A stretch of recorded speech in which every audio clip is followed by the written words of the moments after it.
in the blockchain adoption.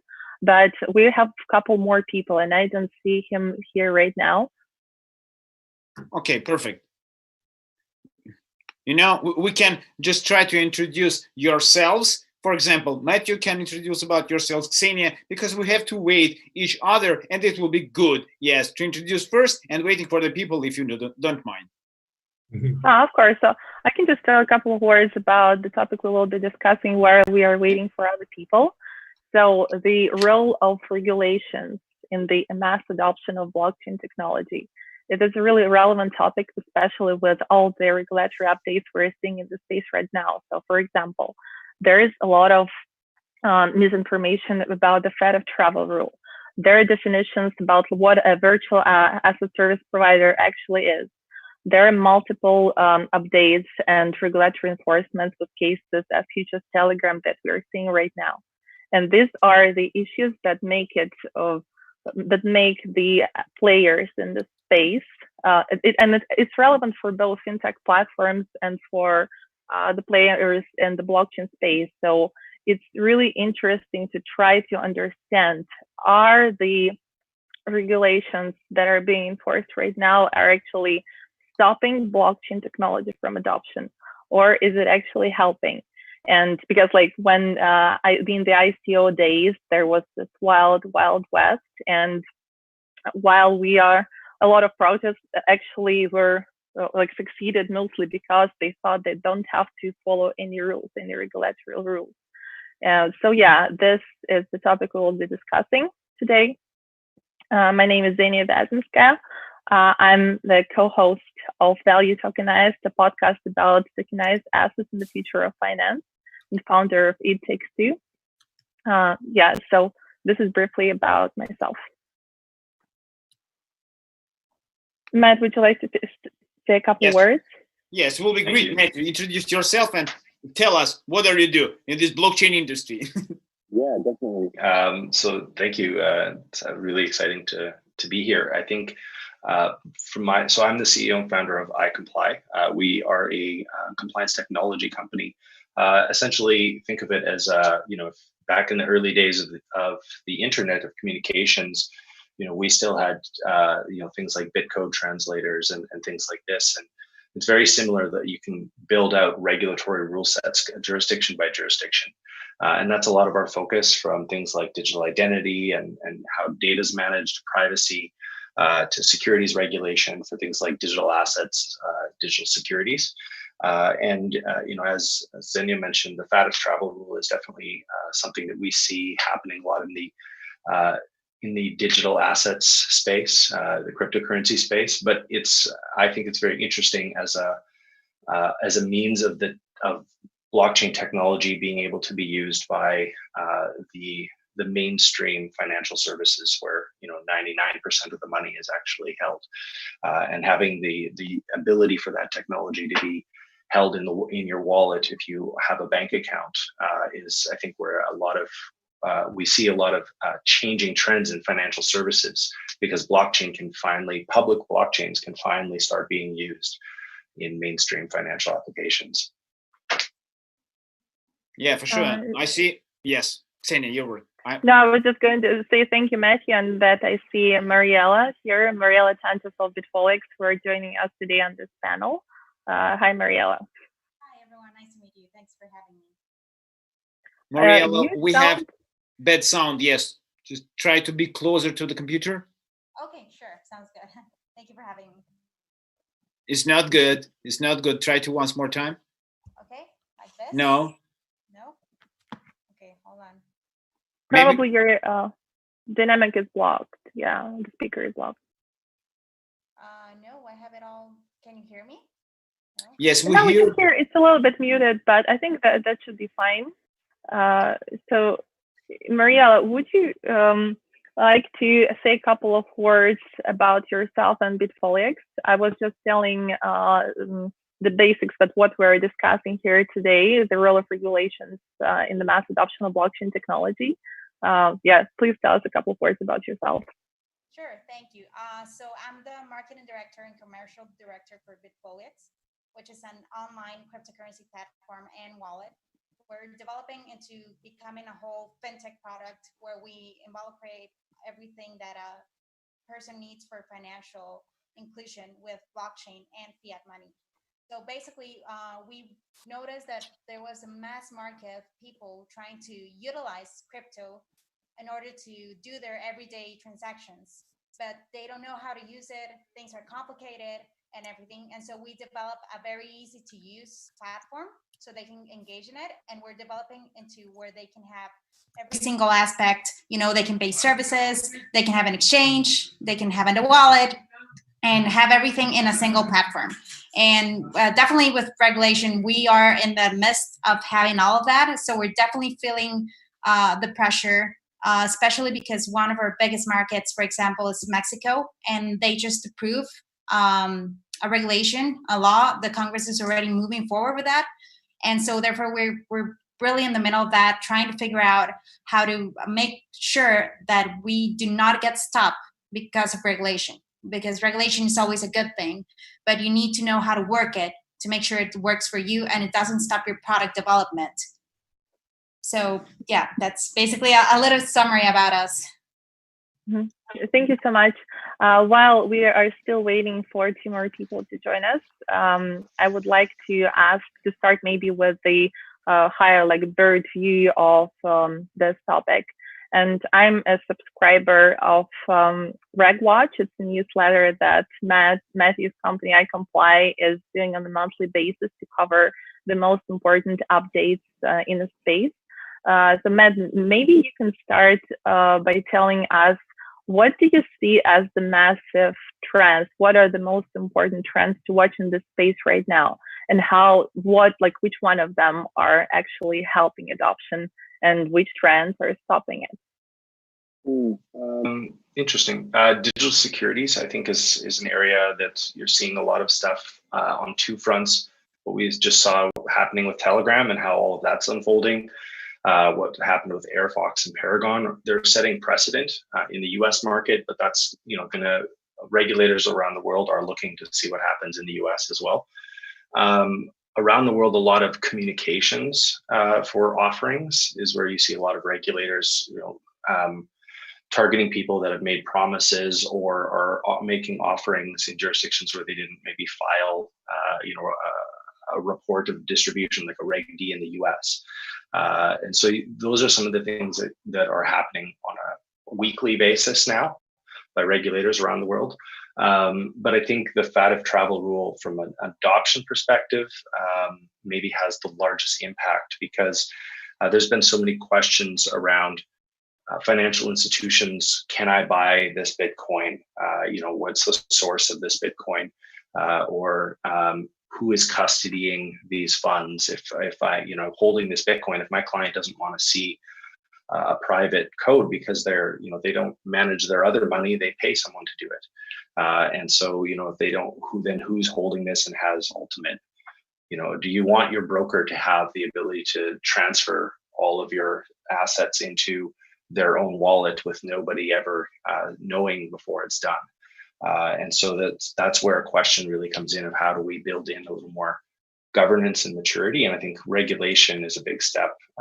Like Mariela was saying, it's a big step towards that because as the regulators set these standards, there's a rule book. And the cool thing about fintech is that we're programming the rule books.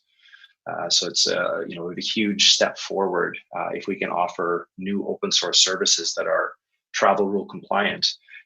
If wallets just update to this standard, all of a sudden the whole industry can reach a new type of investor. Yeah, and I think it's. Oh, sorry. Sorry, go ahead. Go ahead.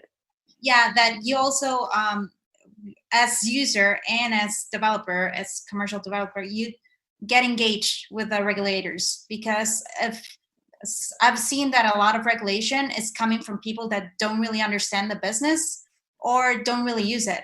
And therefore it's not applicable and it might be more of a roadblock. So if you start getting engaged, if we get that movement from all the people, for example, we've tried to get really engaged in all the conversations that are happening in governments all around the world. We're trying to get to know the regulators, trying to talk to them to make sure that they don't close the blockchain space, because it's a really thin line regulating and actually controlling. And at the end of the day, with blockchain, you want to lose control, right? You want decentralization. So I think it's very important that people engage, both as users trying to figure out what their regulators are doing, and us as fintechs really being part of this discussion and not letting it just happen. Because if we do that, it's just going to go south. Definitely. Thank you so much. I was just going to say that Tamela Rafanosa of CDEX, another panelist of our discussion today, has just joined us. Tamela, can you hear us? Yes, we yes, can I can. We can see you. Are they? We don't see you, but we can hear you well.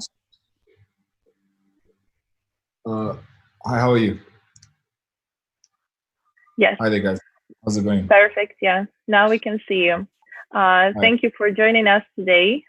We just started to introduce ourselves and basically outline the topic we're discussing today, which is the role of regulations, the main regulatory updates, in the role, like their role and the mass adoption of blockchain technology. Can you please introduce yourself and your company? Tell us more about CDEX and your outlook on this question. Okay, please, can you, the last part of the question again? Just start with introducing yourself, and then we'll dive into the topic.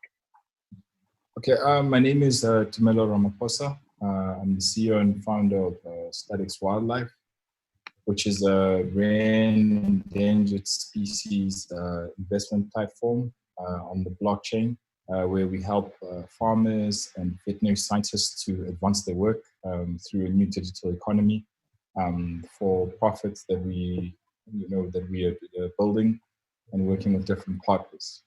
So we are based in both Africa and San Francisco, United States. The reason we got into blockchain was primarily because of the because of the wide scale adoption in 2016, when we founded the company. And, that was a very big time within the space in blockchain.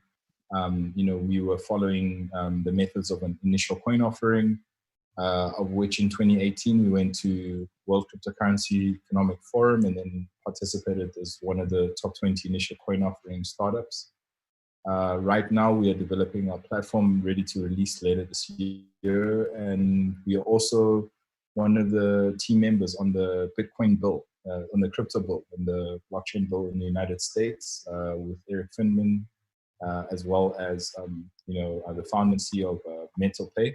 And we are being led by Governor Paul Gosar and 20 other governors on the bill.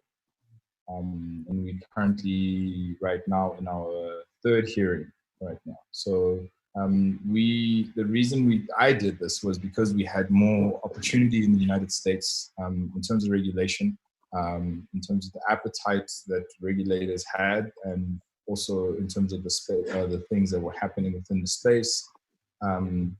The regulators were less apprehensive and more open to the ideas of a cryptocurrency backed by either endangered wildlife, but primarily to legalize Bitcoin as a currency, but also to legalize blockchain, to mitigate the tax and the costs as well, to manage it as a capital gains tax as you would an asset. So to remove the double tax that we are right now seeing.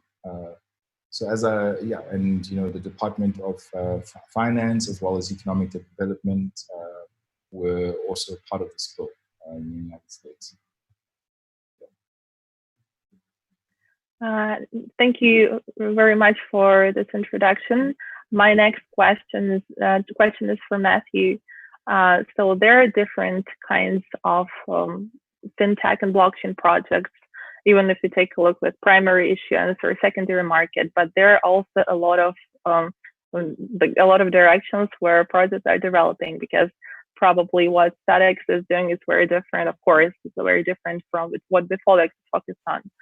So in your opinion, some of the regulations that you're seeing like appear or being updated right now, which are more relevant for the type of projects that are more like traditional, like crypto exchanges? Is there something that won't impact more specific lines of business within the blockchain space? Yeah, there's definitely a couple of updates that are very targeted towards the use of cryptocurrency or virtual assets, as the regulators are often calling it. In Singapore, they have the DPT, and they're changing to the money services businesses. It's kind of being it's very complex, and not all of the things are covered. Some of the legislation, says there needs to be custody, but then doesn't really spell out how that has to be done. So it's created friction in the market. The market can't move forward without this clarity. It's the law says there has to be clarity, but it hasn't. The guidance isn't out yet. In the UK, they did January 8th or 10th. The new regulation came into effect for players dealing with virtual assets, and several of our clients were able to be the first ones live with these types of with this new type of regulatory license. In the US, I think we're going to see a lot more stuff related to virtual assets as money services businesses, and I think in general, Luxembourg, Germany are kind of heading that same way as the UK. Which the UK structure is much simpler. It's the same as in Canada. It's a much simpler structure, so you can kind of serve a jurisdiction with one license, whereas in the US, Coinbase, I believe, has 24 different money services and money transmitter licenses just to operate in about 27 states or so. So it's a very complex regime in the US. Mariela, can you probably try to cover the same question, but from the perspective in your line of business? What are the regulations or some specific enforcements that you think affect you the most? And some of the bigger cases, for example, Telegram, do you see them affecting only some specific players who now have less trust from governments, regulators, etc., or there are type of players that won't be affected by these major cases at all? I think everyone will be affected. This is definitely something that's historically going on. Technology moves forward faster than regulation, definitely. So that's why I mentioned before, you need to be prepared and you need to be one step ahead. For example, at Bitfolix, we're keeping up with every regulation in the whole world. We have our legal team working nonstop so that we're prepared. And whenever we hear they start doing those regulations, we start making the necessary adjustments, whether it's in a platform, whether it's in our KYC and all of that. And we are taking that step ahead to make sure that when regulation kicks in, it's not going to kick in against us, but it's going to kick in our favor. And also, like I said, being involved, talking to people, making sure that you talk to regulators. Some things might make sense for them, but once you talk them into how the technology works or how the customer actually needs it, they're going to change their mind. So you need to be really involved in that. And right now, for example, we're overseeing our whole KYC process. And I believe that's a big challenge. That has been a really big challenge for us because people are used to being anonymous in the blockchain world. And now you're asking them to pretty much go through the same process that they have to go to banks, which was previously a benefit of blockchain. You don't have to share your whole information, and now we're forced to being asked for certain transactions. And so you also have to educate people in the sense that just because they're sharing their information doesn't mean that it's going to be government control. Make sure that you also share with your clients, share with people. The fact that you're sharing your information for me for regulatory processes doesn't mean that I'm going to control you or use it against you. And blockchain has that good thing that everything is safer in the way we interact with documents and all that. So that's definitely a strength that people should definitely take on. But like I said, we cannot stop and wait to see what regulators have to offer for us. We have to be the ones that offer the regulators the basis so they can work on, because eventually they're all going to start working. But it's going to be complicated at times. I know, for example, in Italy, the comintop, which is a regulatory place there, started closing a lot of websites because they thought they weren't keeping up with regulation. And then all of these websites are appealing because they have done nothing against. There's no law against them or anything, and so they're appealing at the moment. But the fact that the government just came in and say, hey, we think you're doing something wrong, so we're going to close you. So you need to be one step ahead to make sure that you can manage those situations. And I think that's the most important thing right now, making sure you're doing things right, but knowing what is right according to the place that you're working in. Thank you, Mariela. It's also, I think it's interesting. I would somewhat maybe disagree with something you said earlier, Mariela, around regulation is always a good thing. I think there's previously to working in tech, I worked as a broker, and in running my own practice, there's a huge amount of leeway for regulators to come in, and there's always a pushback. And I think this is something that in the blockchain world, because we weren't when the industry first started, KYC doesn't apply to me because I'm crypto to crypto only. This is something that a lot of players would say, and so a lot of the new guidance that's coming out, there's times where the regulator or the authority, the tax authority in the case of one of the other examples that was given, you have to end up taking them to essentially in Canada or the US, the Supreme Court, to actually get through that. So there's a pick your battles game in regulation that I think a lot of people don't understand. It's a business decision. And there's also, I think, a little bit of a false dichotomy around this concept of privacy versus like banking secrecy and AML compliance. I think there's the ability using this technology that we are saying it's not just about trading the value of Bitcoin up and down. This technology has a lot of use cases. The ability to manage KYC and KYC across jurisdictions. How you collect identity, where it's processed, where it's stored, changes by jurisdiction. Not to mention, what you have to collect, how you collect it, and what information you log. And so, this was a huge thing when we launched our KYC product. Was we, just in our working with compliance for digital securities, AML has its own lenses that change by jurisdiction. Digital identity is not even accepted in some jurisdictions, and so how to create something that's nimble and you can plug in and continue to update without having to overhaul your technology stack all the time is a big area where we work with a lot of players who need to serve across borders. But one of the things that I'm always, even with a system that's plug and play like ours, I'm always kind of surprised with some players with cryptocurrency is that they're still in this concept that I get a license in Lithuania or Estonia, and I'm going to service the entire world with my platform. And I think we can look at PayPal as an early player in this space to understand it's actually really complex. And PayPal is, I think, licensed in 84 countries, not 200 and something. But yeah, that's just maybe a bit of a counterpoint to. I think there's a regulation is not always a good thing, and in that we sometimes it needs to be innovated as well, and that people can go too far with regulation to the point where we're not actually achieving our mandate. And I would say a good example would be applying the current U.S. 1934 securities law towards digital assets is maybe one example that we could probably innovate in that area and accomplish a lot. Yeah. I have a question for Mariela. I think it's related to what you have just said, Matthew. But Mariela, you are on the marketing side of the business, and there is a lot of questions that are connected to how do you actually market your product.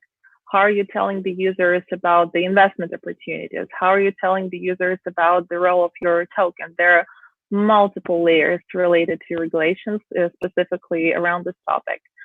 Can you share a couple of basic points? How are you actually handling this within Bitfolix, and what are the main things that anyone who markets to users in the US, in Europe, in Asia, what people need to know? Yeah, so definitely, I think one of the main things, the first thing is always be educated. Even though we're not legal department, we're not compliance department, we always need to be educated to make sure we're using the right words. And I always have very constant communication with our legal department to make sure that we're utilizing the right words. And then obviously we get into the marketing techniques and sales techniques. But I think one of the main reasons the main points is making sure your client understands. Like I said, we have a pretty big user base. We grew very fast. We have over 1 million users in our platform. We're barely being 1 year up and running, and so we have them spread across the world. So it's important that you understand, like Matthew said, that different regulations are going to be in different countries. So as marketing, you also need to understand your markets and what they're going through in their countries to make sure you know how to communicate with them. So once you understand what the government, what the laws are requiring for you, and then you understand how your client feels, what he's going through. Because, for example, there's also countries that are very, very regulated, like Venezuela, or countries that have a really bad regime, and so they also want to get away from that regime, but at the same time, we need to comply. So you need to make sure that you understand where they're coming from, so you can communicate better with them, but always be educated and always have that really close relationship with your legal department and compliance department to make sure you're working things right. But at the end of the day, I think the base is education. Once people start learning about, like our users, most of them, they're really new to blockchain technology. And so once they start understanding how it works, they accept. Like the KYC process right now, they're accepting the process because they know it's part of their own good. They know that if they go through the KYC process and they comply, they're not going to have troubles, and they're also going to be able to continue to use our platform. And so once you educate them, I think that's the best way to communicate with your clients and deal with all of this. Making sure that you just don't impose regulation on them. Make sure you explain it to them. Why are we doing this? And then that way people understand that it is a necessary process, and they will help you out. Or maybe like sometimes, like Matthew says, sometimes it will become a roadblock where you might lose a couple of clients, but as long as you keep that good service and keep developing the product, I think you can really have that leverage where clients are willing to go through regulation just to be able to stay with you. You find that there's clients who users that there's drop off specifically because you have KYC? Yes, I mean we've had comments, and because like you said, blockchain was supposed to be a decentralized, anonymous kind of thing, and so now you're asking people for their information, and some people are not liking it. Of course, I would rather not share my information with everyone. I would rather keep my information private, and that was a good thing about blockchain. But you can still keep it a little bit private. But we do have some people that they don't like it, and unfortunately, we just have to comply. And you have to innovate too, to the point where you can offer certain things that comply without having to ask too much of that client. Definitely, but I think there's also this, there's two different ways to kind of look at regulation, and in order to maintain. Our system operates in over 200 jurisdictions. In order to maintain that, we've kind of looked at regulations as two layers. There's kind of best in class in some places in the world that you can, what FINMA in Switzerland has done with, how they do live detection, taking a human out of the process and using AI in these types of workflows saves a huge amount of money and adds the ability of pure auditability as well as the low cost and having a program running these types of checks. And so you see that, and then you compare it to what we have here in Canada, where I don't even need a photo of you, and I can just, take something from your mailbox, and that should be enough to get me an online identity in a lot of places. And so, it changes by jurisdiction, and we've always looked at it like there's what is required to have a high degree of integrity and authenticity within your system, and then there's also, ticking the regulatory check boxes. So some of the things, that we do, as example, performing identity verifications client side using the processing power of the user's device. It kind of unlocks the ability for the user to prove who they are without necessarily having their data go to all sorts of different places. And when people have concerns about KYC, I completely agree. There's a lot of ICOs that I didn't take part in because I wasn't going to put my KYC information into a DocuSign PDF.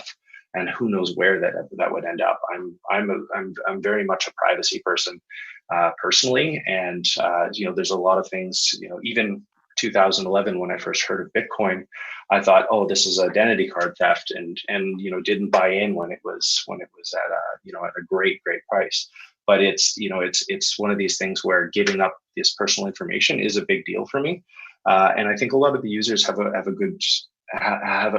their concerns about it come from a very valid place, that you don't know when you submit your personal information, you don't know who it's going to, and a lot of times we find, the exchanges or the token issuers in the market don't even know, they haven't got statements from where is the data being processed, where is it being stored, are humans in one jurisdiction, accepting data from another jurisdiction and taking a look at it. It gets really, really complex really quickly, and unfortunately that usually means a lot of legal fees. And I think, there's a lot of startups and players in the space on the innovator side that are also frustrated because they don't have the budgets that an established platform might have to stay ahead, to even enter the market now. Definitely. I think actually this is a wonderful closing of our today's panel, because unfortunately we are already out of time. Thank you everyone for joining us today on this panel. There are more exciting panels and keynote speakers ahead. Thank you. Okay, thank you, Ksenia. Thank you, guys. Thanks a lot. Yes, nice to meet you. Yes, maybe on another conference as well. Yes, I'm really grateful for you. And now our next speaker, Ben, is waiting for me. Ben, turn on your camera, please. Now our next keynote is with Dr. Ben Kortzel, founder of SingularityNet, and he's going to talk about future of the blockchain and artificial intelligence. Ben, stage is yours. Turn on the mic and you're in.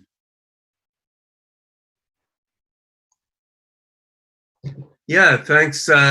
Thanks for inviting me. It's an honor to be here, and I've enjoyed listening in on the previous panel. I mean, there's a lot of important topics being discussed, and I think a lot of overlap with some of the things that I want to talk about here as well. So I think that the importance of intersecting AI and blockchain is becoming clearer and clearer year by year, both within the blockchain world and other parts of the world at large. I'd say it hasn't yet become a major topic in the AI community for reasons that I'll discuss. But I think the use of blockchain in enforcing decentralized control and data sovereignty and data privacy in the context of AI, which looks at people's data to draw conclusions relevant to people's lives. I mean, I think this point is getting more and more clear, and it's funny to think in late 2017, when we first started publicizing our SingularityNet project, which was founded in mid-2017, and which brings AI and blockchain together by building a marketplace for interacting, cooperating AIs that runs on the blockchain. When we first started talking about this in 2017, it was almost a weird idea. People were like, what, AI and blockchain? Are you just like throwing random buzzwords together or something? And, since that time, there's been so many projects at the intersection of blockchain and AI that it's almost become an obvious idea, right? Where the core of the idea is, we see AI is pervading every industry. AI underlies many judgments that are made by companies and governments and products that are affecting all of our lives. And the AI is doing its thing based on data gathered from all of us in ways that are opaque to us, right? And blockchain doesn't entirely solve that problem, but at least blockchain gives a basic tool that allows you to construct large-scale information systems with more transparency and more decentralized participatory control, if it's used properly. I mean, blockchain can also give a way for even more efficient, centralized, and dictatorial control of AI than would be possible without blockchain, right? But I bet most powerful technological tools could be used for good or for bad. And so I think this general point has become fairly widely recognized now, and I'll go over some of the nitty-gritty details over the next few minutes. On the other hand, the reality of the situation in the world now is quite opposite from decentralization of AI, right? I mean, what's happening in the AI space now is, an oligopolization where a small number of large tech companies are hiring up more and more AI PhDs, accumulating more and more data, and creating AI models more powerful than those others are able to create because of the volumes of data that they've accumulated, and the amount of processing power and the amount of AI wizards that they've hired, right? So we're seeing a centralization of data and a centralization of processing power and a centralization of AI expertise. At the same time as we're getting better and better tools for putting AI and blockchain together and broader awareness of the value that we would have from bringing AI and blockchain together. So these general principles aren't new anymore, but getting from the general principles to the concrete reality, that involves, as always, a heck of a lot of work and often some creative improvisation along the way. So I want to talk a little bit about what we're doing in SingularityNet and in collaboration with other decentralized AI projects as well, such as Ocean Protocol and the other decentralized AI projects in our industry organization, the Decentralized AI Alliance. I want to talk about what we're doing applying AI to COVID-19, which is obviously a highly significant topic to all of us right now, since it's still massively disrupting our lives, even though various restrictions globally are starting to ease up a little bit. So in the context of what SingularityNet, Ocean Protocol, and other decentralized AI Alliance projects are doing against COVID-19, we can see very well the need for decentralization of AI, the things we can do now with decentralized AI, and then the weaknesses that still exist in the whole blockchain infrastructure as applied to AI or anything else, which are quite significant in terms of how they affect our ability to actually use decentralized AI and use blockchain-based AI in a context like COVID-19. So let me start with looking at AI and how one can use AI to cope with COVID-19 situation, and then we'll look at what role does blockchain play, or should blockchain play if the AI meets blockchain technology we're a little bit more mature, right? So one thing that we're doing now within SingularityNet, we're working with a group that's doing clinical trials of various combinational therapies. So they're taking a bunch of patients across hospitals, and they are trying combinations of different antivirals on different patients. And then we look at genomic data, like gene expression data and clinical medicine data from the patients involved in the trials.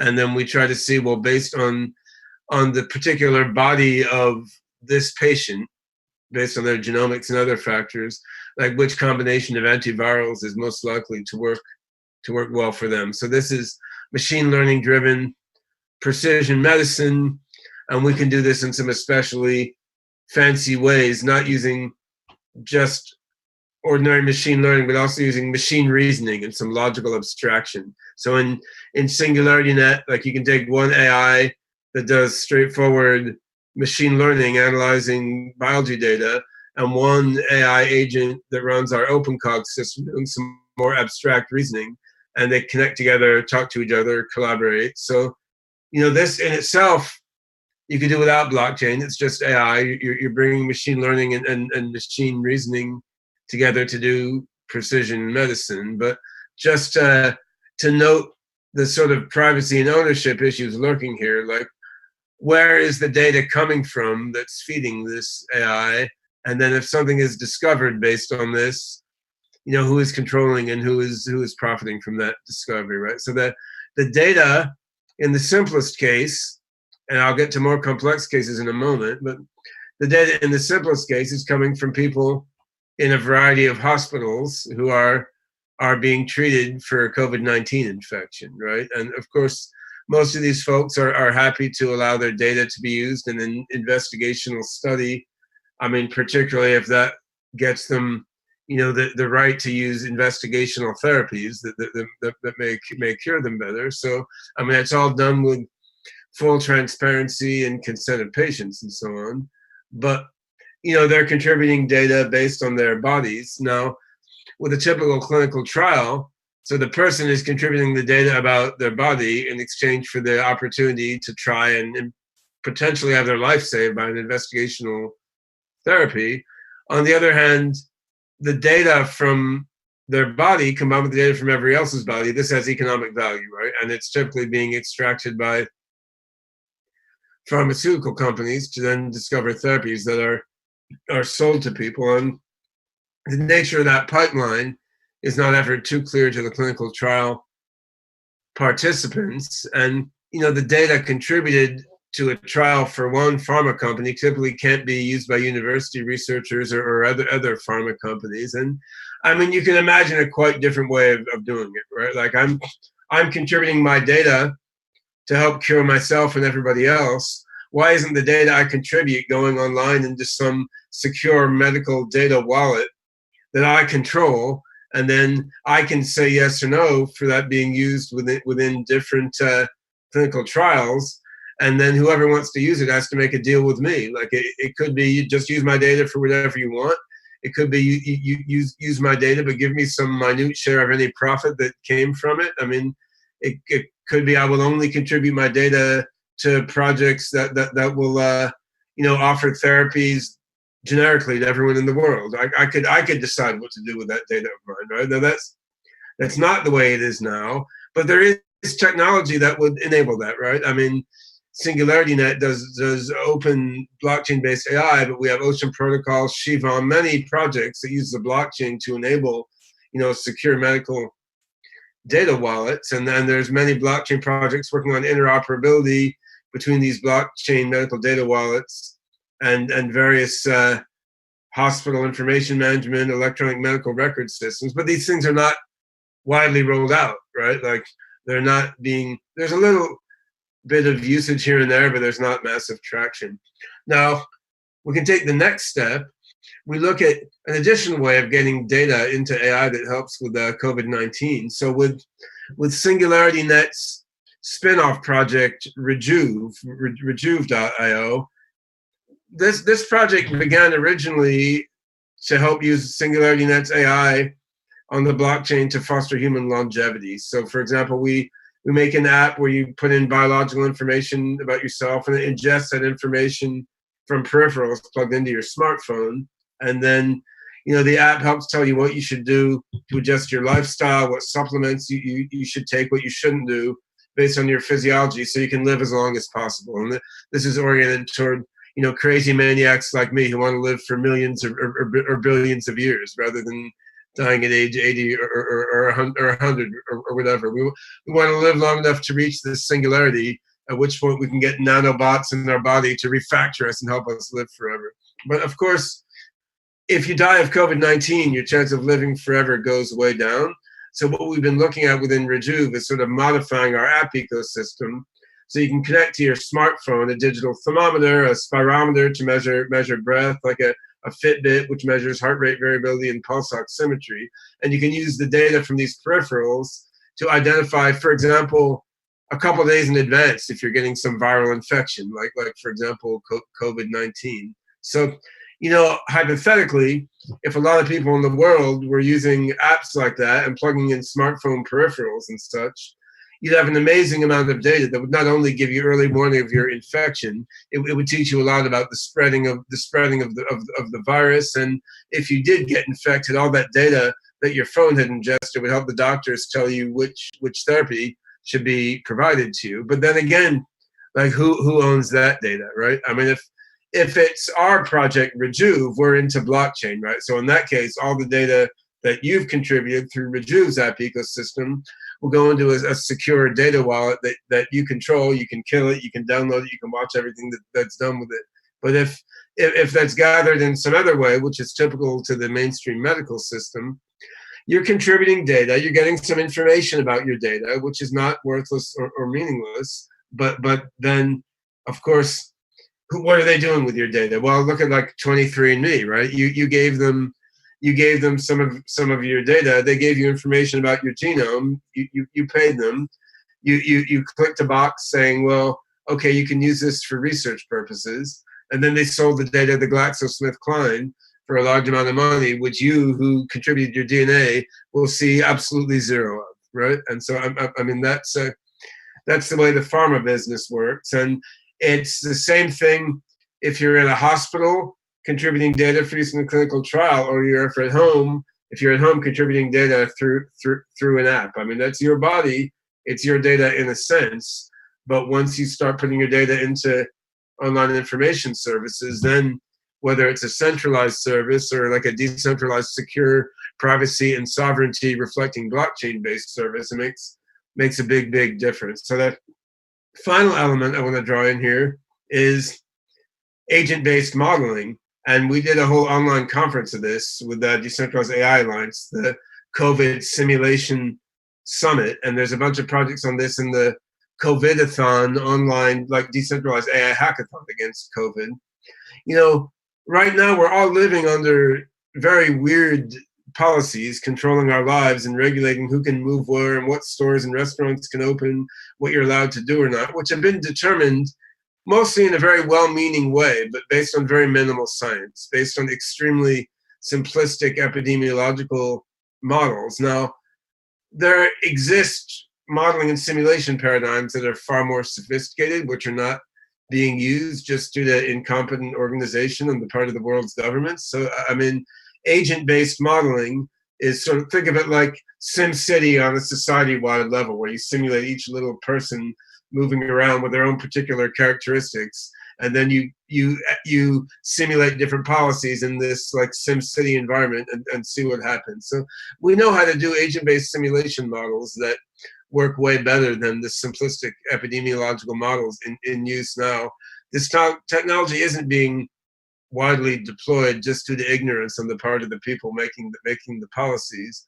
But of course, to do this sort of modeling really well, you need more and more data, right? And the more data you can feed in, the better. So of course, it's in all of our interests to feed in as much data as we can about our bodies, about our movements, about everything, so that, you know, a network representing all of our interests can figure out, well, you know, yeah, it's okay for elementary schools to open in the fall, but not to serve lunch or something. Or I mean, actually, there's no problem with allowing tourism as long as this and this and this rule are followed. So it's in all of our interest to have our collective data gathered and intelligent judgments made in a transparent and rational way. On the other hand, we totally lack the instrumentation for that, right? Like now, if you contribute meaningful data, you know, it's going somewhere. You have no idea who's going to use it for what next year, right? And I mean, you have no transparency into the decision processes that are being made. So the good news is, like, we now have the tools to do all these things. I mean, precision medicine, you know, personal health monitoring, agent-based modeling, and society-wide decision-making based on our movement and medical data.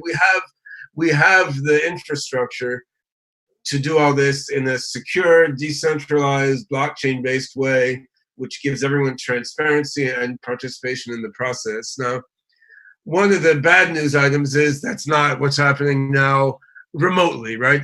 Instead, the COVID-19 pandemic is serving as an excuse for big tech to take over more and more of the tech economy, large banks to buy more and more of the world economy, and then governments to suck up more and more people's data and enact more and more, you know, fascist type control over the population.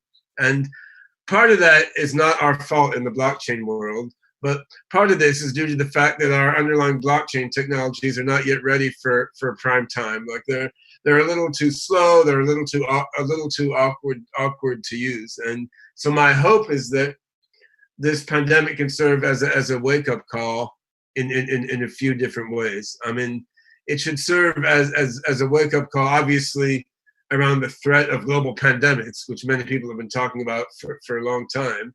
It should serve as a general wake-up call about the fragility of human life and health and our whole way of life, because this COVID-19 isn't even that deadly in the grand scheme of things. Like, imagine something that spread as fast as COVID-19, but had a 60% death rate, like a bird flu, or that killed children preferentially instead of elderly, right? I mean, you can imagine minor variations on what's happening now, which would be minor in terms of the underlying virology, but would cause, immeasurably greater disruption and devastation on the societal level. But we should also look at this current situation as a wake-up call in terms of the acute need for decentralized AI. I mean, when there's another crisis, and I'm sure there will be, it may be a worse pandemic or maybe some different kind of crisis that we're not foreseeing right now. When there's another global crisis, will the next global crisis, in 2, 3, 5, 7 years, whenever it occurs, will that serve as another excuse for, encroaching ownership of the world by a small number of parties and encroaching sort of big government meets big tech to make big brother type dynamics? Or can we, in the interim, build out a scalable, decentralized AI infrastructure in a way that will allow the next global crisis to be handled in a participatory and, privacy respecting way? And, that's what we're working at with SingularityNet, with Rejuve, with the Decentralized AI Alliance, all the projects in there. But, it's obviously an uphill battle in that our competitors are trillion-dollar companies.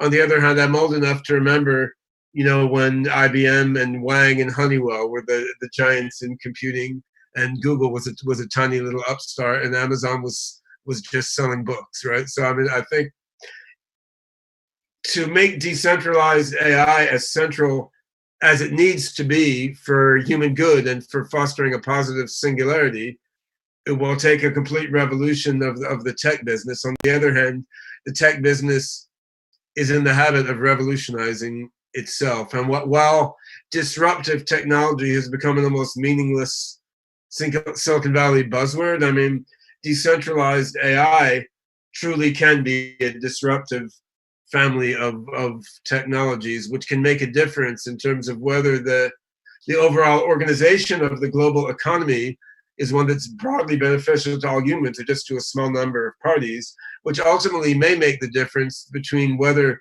when we do get to a Kurzweilian technological singularity, I mean, this is a singularity which is broadly beneficial to people or not, right? So I think these are very broad points, and I hope going through them in the COVID-19 context sort of makes them concrete, but obviously they're not just about COVID. The same issues you could talk about in almost any context. It's the same story. AI is getting smarter and smarter. It's sucking all our data to do it. And blockchain combined with AI can be configured to let all of us drive and derive benefit, but that's not the default way things are being done right now. So we could use more help in trying to advocate for the good side here. Okay, good. Do you hear me? Yes, for sure. Ben, I think the most point of scare is about how that decentralized artificial intelligence, how that decentralized AI going to judge the people, because people can't imagine what kind of intellect they gonna aggregate from their minds, because everything is looks like very scary for the humanity, but they are also believe that complex intelligence maybe do something much more better to all and each one of the humanity on Earth. I think yes, on this, if you are looks like on this way, maybe that singularity also come via decentralized augmented reality as well. Yeah, I mean, we need to make sure that the first artificial general intelligence, which is really smarter than human beings in a fundamental level, is compassionate rather than indifferent or even malevolent toward human beings. And Yeah. I mean, Yeah. there's not a complete science of human compassion, let alone artificial compassion. But I believe some elements of it are not hard to see, right? Like if the first AIs are all killer robots, advertising agents and spies and Wall Street traders, versus if the first AIs are doing a greater variety of things, like including education, healthcare, science, art, and social work. I mean, probably an AI involved with a larger set of applications has a greater chance of evolving into a highly compassionate super AI. Yet the majority of AI resources in the world today are going into selling, spying, killing, and gambling. Yes. Rather than benevolent applications. So I mean, humanity as a whole is sort of a horrible mess, right? And we don't like each other much. We conflict with each other. But if you're comparing putting the AI in the control of humanity as a whole versus putting the AI in control of a few big tech companies and intelligence agencies, we're going to have to vote for the ugly, unholy mess of humanity as a whole. And those seem to be the two alternatives at hand. I mean, I'm pretty pessimistic about a self-appointed elite who knows what's better for everybody else, sort of creating and unleashing the singularity. So creating artificial compassion is just as hard as creating artificial intelligence. I think both are doable, but indeed we could use more focus on the compassionate side of the problem. Okay, Ben, I'm really sorry our time is over. We are over time at this moment. Yes, it's very interesting to hear you. Very interesting. Yes, I'm also be passionate of you. My pleasure to you personally. Ben, nice to meet you here. Thanks a lot for having us. Thanks a lot for your invitation as well. Now we have to go out of the air and see you again, maybe later on another conferences. All right, maybe face-to-face next time, right? Yeah, for sure. Yeah, we have met as in Malta. I think we can do it. Yeah. Okay, thanks a lot. Well, thanks for having me. Yeah. Okay.